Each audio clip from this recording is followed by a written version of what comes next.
Hello, this short tutorial is best suited for those of you who are kind of new to the pen tool.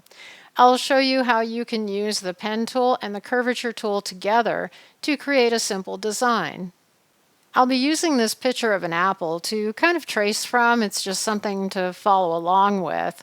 And if you wanted to kind of follow along with me in terms of where all the tools are located, I'm using Window, Workspace, Essentials. First off, let's have a look at my layers. I'll go to the Layers tab over here on the right. I have a blank layer and I have a layer with the apple, which I've titled Apple Tracer. So I am going to select this apple and then go to the properties. And under Appearance for opacity, I'll click in there and I'm going to change the opacity of the apple so that it's a little bit kind of washed out. And then I'll go back to my layers because I'm going to put the apple layer above my blank layer. And then I'll lock my apple layer so I don't accidentally start drawing on it. I'd prefer to just draw on my blank layer. So now I'll start with the pen tool and create a very rough shape of this apple. So I'll select my pen tool over here in the toolbar, and I'm not going to be holding down any mouse buttons. I'm just going to click, move, and click again. So I'll start up here near the top, click, click, click, and I'm just sort of looking at where there are points along this shape of the apple that the curve really starts to change a lot. Okay, so I'm kind of guessing it out. And finally, I'll close it off right here. Okay, so I've got it closed off and then I can fill it, which will be kind of hard to see at first because the apple is the layer in the front, but we'll get back to that later. And now I'll go to the curvature tool. I'll point right next to this first, stretch of the straight line, point right next to it and hold my left mouse button down and push so that I can match up with that shape of the apple. And again, I'll do it over here on the next straight line and kind of get that shape matched up. And I'll do it here and a little bit here and some here and here and this one, and then that one kind of goes down. Okay, and then I'm going to go back to my selection tool. So this, I should hide the apple so that you can see. Let me hide the apple in the layers. And here's my shape, so I can now pick a color. All right, so it's kind of a orangey.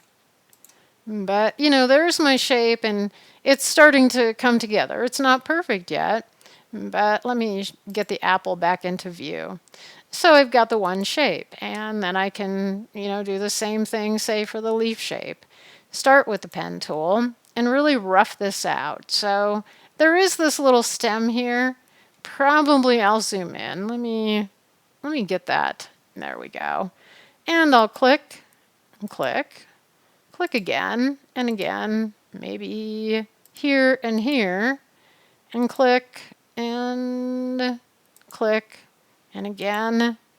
And then I'm going to try to get, my stem shape is a little bit more of that rectangular shape and close that off.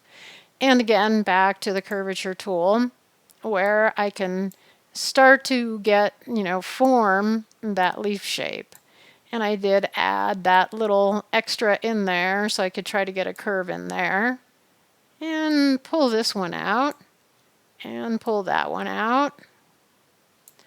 And that one was practically straight. I'll hide the apple again, and then of course I would want to change that. Getting my basic shape, of course, no details yet, and I won't be going into all the details. I just wanted to show you how you could easily get curves on these shapes here. Okay, and then you could do the same thing with the stem.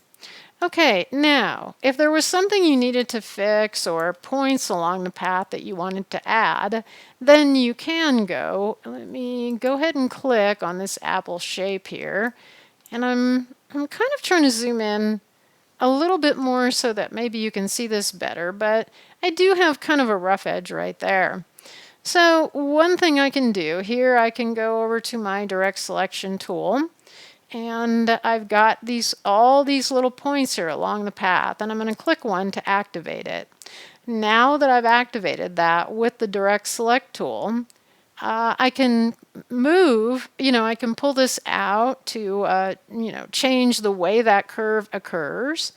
And I can also grab on the handles, to alter one side or the other, or pull out or push in, But you do have to make sure that you click on these little points first to activate them before you actually try to move or distort them. So this one here was a little bit pointy.